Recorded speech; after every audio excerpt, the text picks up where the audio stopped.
as part of your performance. Don't hang it on his sculpture.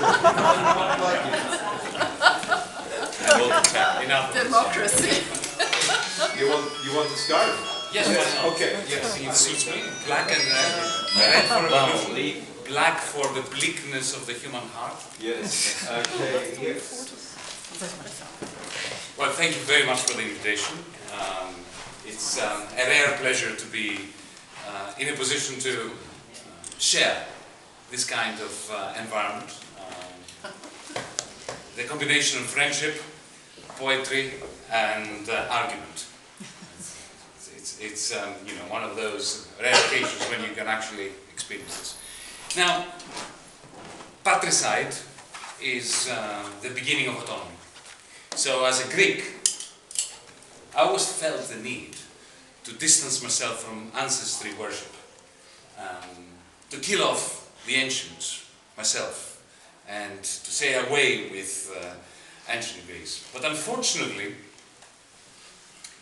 the last few decades of my life have forced me to return back to the ancient roots through a very roundabout path. Whether I was in my university environment, in public life, in the Eurogroup, the one enemy of the human spirit was that which Hannah Arendt referred to as banality. The mind-numbing sight and sound of human beings telling you this is how it is because it is how it is. And an inability and unwillingness to engage in a proper dialogue, not only between themselves and you, but also themselves with themselves. The great contribution of high culture, whether it's ancient Greek, German, British, Scottish, whatever, is precisely its capacity to illuminate those moments when you feel that you're losing your will to live as a result of the banality of university professors who are simply going through the motions of getting publications through the pipeline, of politicians who have a certain set of rules in their heads about what is expedient for their career, of bureaucrats that come to you with checklists, whether they are, you know, party apparatchiks or troika officials, and they need to check all the boxes in order to get their, you know, their work of the day done. It's at those moments when you really need to dip into high culture in order to find some salvation. So in my experience doing that, I would find myself delving into Immanuel Kant, for instance. I mean, you said something before which is completely accurate and very misleading. Okay. It's totally accurate. The democracy, just like justice, just like the system of courts, it only gives you a chance of an iota, of a glimpse of a possibility of demos power against the oligarchy. In exactly the same way that Immanuel Kant tells us that morality is a very rare moment when somebody can actually follow the categorical imperative. Everything that passes in life as morality is just a pretense. It is only pretending to be moral for purely instrumental purposes that have nothing to do with ethics. Yet, even that is impossible unless morality and the categorical imperative is potentially possible. Similarly, if there were one ancient Athenians who were poor and yet had the capacity to influence the democratic process at Croix, this was a democratic moment that had never happened before and never happened afterwards, probably even in the American Constitution or our own societies. And therefore, the very possibility of imagining democracy depended on that moment. Going back to my favorite theme about banality, my tendency is to classify those that I dealt with, whether it was in the University Senate or in the Eurogroup, and with whom I clashed or disagreed, to classify them in two categories. Those who were capable of having a dialogue with themselves, and those who were not. Those who didn't have the capacity to have a dialogue with themselves were seriously dangerous people. Independently of whether I agreed or disagreed with the line that they were towing. Because they were like automata.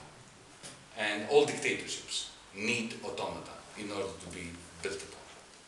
The only thing that can usurp this is this capacity for a dialogue. Now you experience this dialogue in Goethe. You experience this dialogue in Shakespeare. So in Richard III, you can hear in the introduction, Richard III having this conversation with himself, where he's egging himself on to cross his own red lines in order to become truly nasty. That kind of a nasty character is interesting. This kind of a nasty character is one that you can clash, engage with, and learn something out of. And this is where the ancient traditions, the ancient tragedies, the great poems contribute to our capacity to lead rich lives, to overcome the banality that I was referring to initially. Now, I'm saying all this in order to defend the position that you presented to me as having, and which I truly have, that in the end the ancient Greeks are significant and substantial. I'll make a comparison between two of my favorite dramatists, dramaturgs, authors, Sophocles and Shakespeare. I enjoy them equally. I've learned from both of them equally. But allow me to make a little hierarchical statement about the ancients, and Sophocles in particular.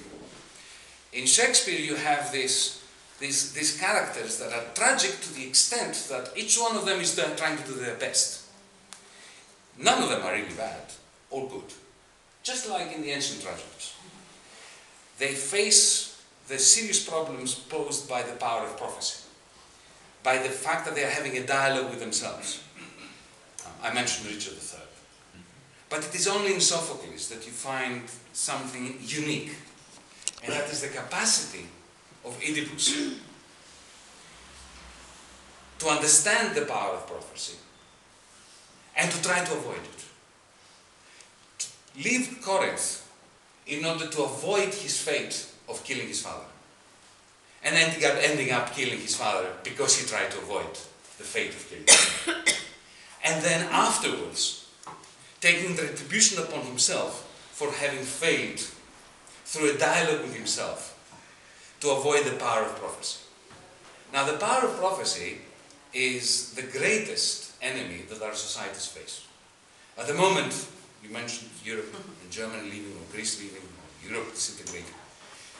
Europe is facing mortal danger as a result of this capacity of the prophecy of disintegration materializing, simply because it has been made.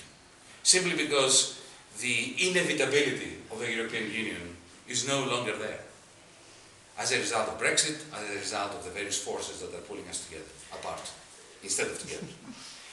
Now, Oedipus represents this magnificent case of somebody who does not take fate for given, who has a conversation with himself like Richard III, but who has a capacity to pass moral judgment on historical paths, and to try to put himself in the dock and pass judgment upon himself regarding his contribution to the greater scheme of things. So, while I would love to perform patricide and to say away with the ancient Greeks, the pastors are not letting me.